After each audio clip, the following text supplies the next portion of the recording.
ہر نماز میں پڑھتے ہیں.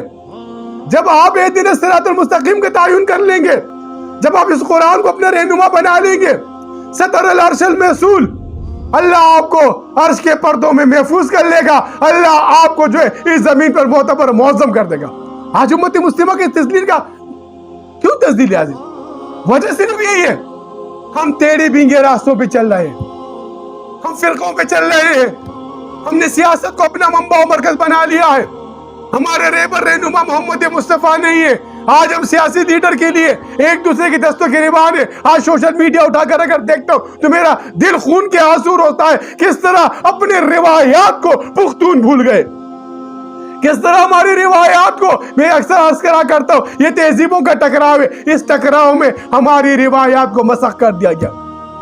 آج راستے پہ بنے ہوئے ہیں، کس راستے پہ چل رہے ہیں جس سے ہم ہر وقت پناہ مانگتے ہیں نماز میں؟ غیر المغضوب علیہم ولا الضالین، جن دو گروہوں سے پناہ مانگتے ہیں، جنہوں نے غضب کیا، جنہوں نے گمراہی کی، ان دو گروہوں سے پناہ مانگتے ہیں جنہوں نے جو یہ طریقہ تھا بنی اسرائیل کا، یہودیوں کا، جو اللہ کے اولیاء کے خلاف، اللہ کے انبیاء کے خلاف، اللہ کے نیک لوگوں کے خلاف ان کو قتل کرتے تھے، ان کے خلاف وابلہ کرتے تھے، ان کے خلاف جو ہے نا لوگوں کو ورغلاتے تھے. طریقہ اس پہ چل رہا ہے، کہتے ہیں اہدنا الصراط المستقیم. پھر جب اہدنا الصراط المستقیم پہ اگر آپ چل رہے ہیں تو پھر آپ یہ معاشرے کے اندر اعتدال کیوں نہیں پیدا کر رہے؟ پھر اس معاشرے میں ٹکراؤ کیوں پیدا کر رہے ہیں آپ؟